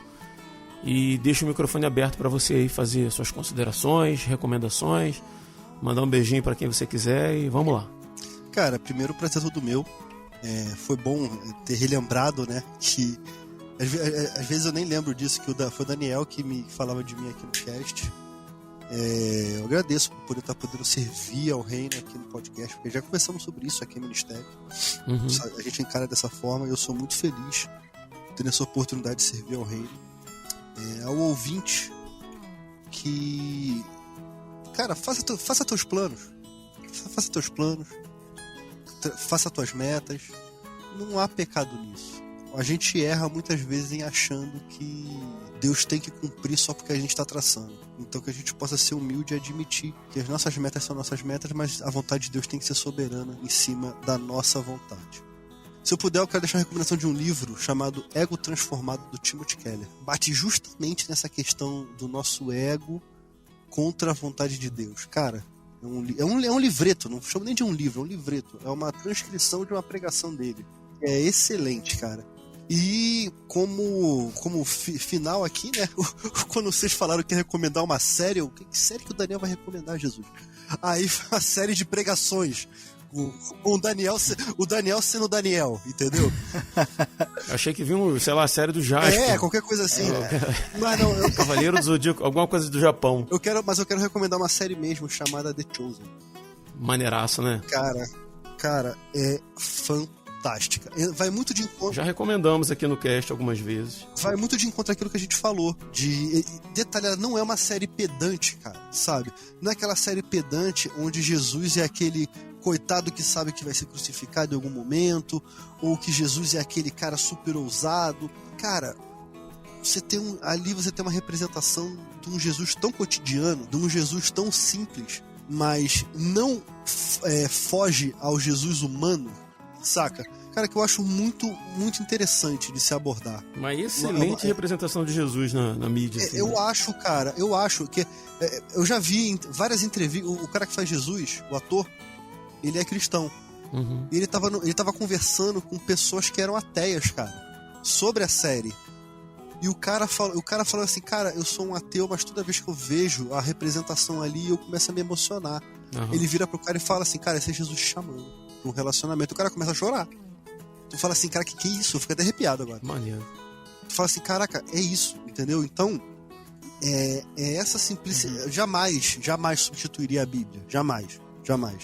Só que é uma representação muito interessante da persona de Jesus. E essa série, ela entra na forma como Jesus lidava com situações, como lidava com problemas, da forma como ele agia, como ele era muito ponderado. Cara, é maravilhoso, cara, maravilhoso. Então, se você puder, assim, como entretenimento, jamais uma substituição da Bíblia, mas como entretenimento, cara, só vai. E é isso, gente. Eu quero agradecer. Muito obrigado pela oportunidade, Rodrigo. Show de bola, cara. Show de bola. Queria agradecer a você também que ficou com a gente até o final. Lembrando aí do nosso canal no YouTube. Agora o Resistência Podcast está lá no YouTube para facilitar você compartilhar aí com seus contatos nas suas redes sociais. youtube.com/resistênciapodcast_RP. Ah, mas eu não vou lembrar disso, não tem problema. Tá na descrição do nosso episódio, assim como tudo que a gente citou aí, tá lá relatado direitinho lá na descrição do episódio, tudo linkado para você, para facilitar para você, lá no nosso site resistenciapodcast.com, tá bom? E obrigado mesmo a cada um de vocês, obrigado aos ouvintes, obrigado a todo mundo, obrigado, Senhor. E a gente vai ficando por aqui até o próximo dia 20. Eu sou Rodrigo Oliveira. Eu sou Will Soares. Eu sou o Daniel Oliveira. E se você está ouvindo isso, você é a Resistência.